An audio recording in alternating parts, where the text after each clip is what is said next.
Hi friends and welcome to my channel Beauty Boomer. My name is Rose and today we're going to take a very quick look at the new Goss Weightless Veil Blush Palettes.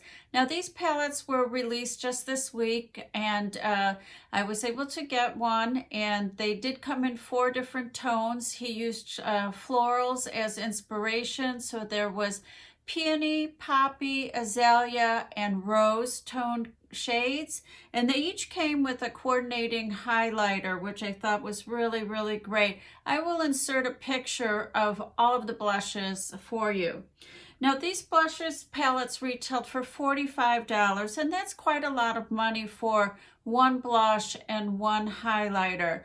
What makes them unique is that they're a wash of color and that they're buildable, and you can combine the highlighter with the blush to kind of change the tones. Now he claims on his video that the highlighter does not settle into you or enhance your fine lines, texture, or wrinkles, anything like that, that it sits more on the top of the skin. So I chose the peony, and I chose it for a couple of reasons. One, it's a very nice kind of a cool corally pink, very pretty. And the highlighter has a little bit of a pink cast to it, and I just love that. I have another highlighter that has a pink cast to it by Pop Luxe, and I love that one. So I kind of wanted to get this one to, see if they complement each other, if one is pinker than the other, and if I like one more than the other. So that's why I purchased this one. I ordered from Beautylish. I got it on 2-day delivery, and they were very quick and prompt with their service. Another thing about this product that I want to mention, because I think it's worth mentioning, is I can't find any country of origin for this product, either on the packaging or on the website. Editing Rose here, so these were made in Canada. I found it on the outer packaging. That's where it's listed. So the second thing I want to mention is that these blushes are not cruelty-free. If you follow makeup, you know that there are some pigments, in the red family, that are derived from carmine, which is sort of like, comes from a certain type of beetle, and they crush the shell to extract the pigment. So this palette does have carmine in it. So if that is something that you really are adamant about, this is not the blush for you. So with that, I've already done my makeup, and I thought that this blush palette would pair really nicely with the Natasha Denona palette, which is these tones. So you can kind of see how nicely they go together and complement each other. Sort of like a wine pairing, but a blush pairing. So I've already done my eyes, I've done my base, I put just a little bit of bronzer on, so I just wanted to make this super quick. So I'm going to clip this hair out of my way, and we'll go in with the Goss brush from his artist collection. These are super soft, wonderful brushes. They are natural brushes. So I like to keep my microfiber cloth on hand because these dust off really nicely, and then I can use the same brush for the blush and the highlighter.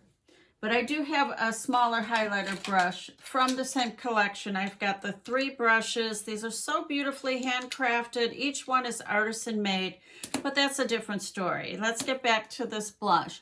So I'm going to go in just with the tip of the brush.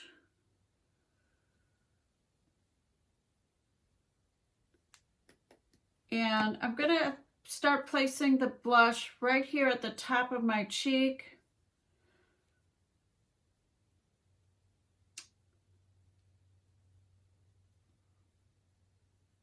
And work this in.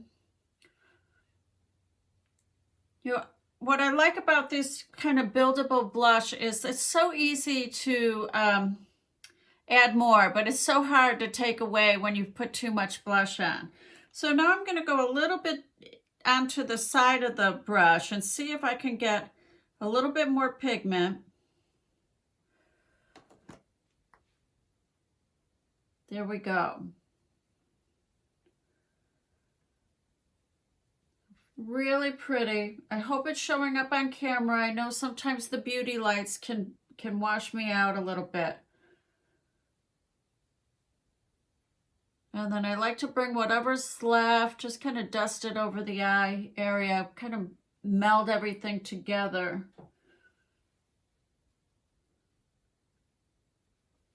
Go ahead and do this side. I like to hit the high point of my cheek, almost where I put, you know, the highlighter, because that's where I prefer to have my blush. I feel like it gives a lift to the cheeks. Do you know what I mean?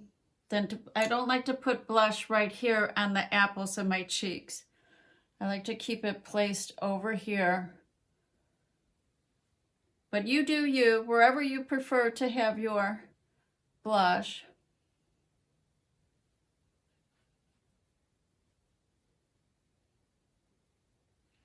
One thing I do like to do is I just take a little bit and then I tap it off on my hand. I like to kind of run it down my nose and a little bit on the forehead.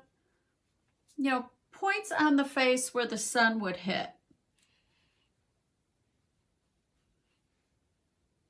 So I think this does give you a beautiful veil of color. I am wearing, my foundation is from Milani, the Conceal and Correct, I think it's called. Conceal and Perfect. And I just put one coat on so you can still see all my freckles through it. And with the blush too, you know, you can see my freckles through it. And I like that, especially when I do a look like this where I don't have anything on my lower lash line except mascara. So I just, you know, I know I kind of, you know, maybe overblend, but I really like to spend time blending without adding any more product to the brush, just to make sure that you get a nice seamless, you know, look going. So now we'll go into the highlighter, and I'm going to use this brush. And again, I'm going to go in just with the tip so I have a little bit more control. And we're going to hit the high point right here first.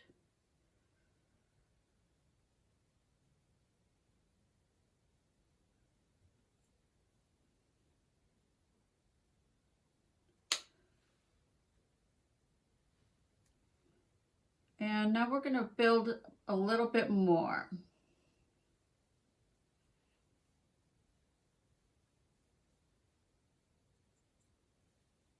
So it's a very soft highlight. It's not, you know, what do they call it? Glowing to the gods. You know what I mean? It's just a nice, very pretty highlight, very soft. I'm going to go ahead and hit my other cheek.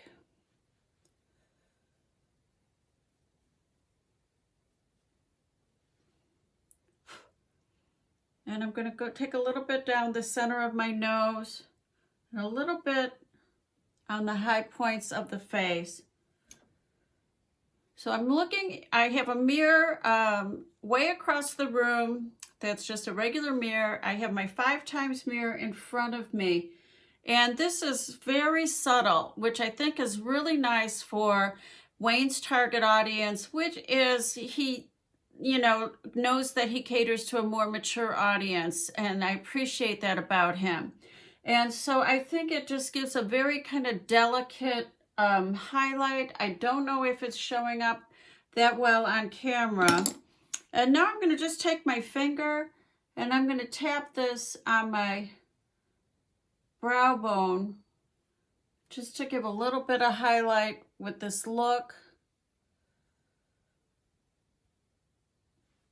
And that is very pretty. And I'm going to take now a little brush and I'm going to use it as an inner corner highlight.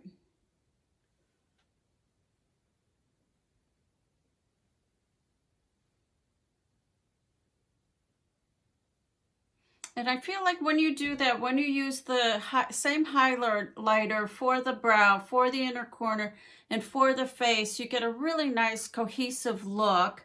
I do like this. I like this little pink undertone.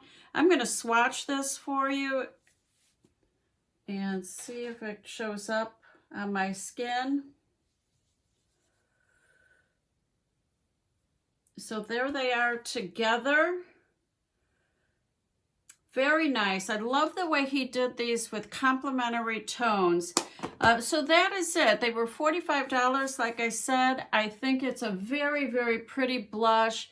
A very, you know, very natural and buildable. And I like that in a blush. I don't like when you dip in, you know, and you get so much pigment, then you gotta, you know, work to get rid of it. I think this gives you just such a beautiful sheen, beautiful glow, without being overpowering in any way. So that is it, my friends. I hope you enjoyed this little mini review.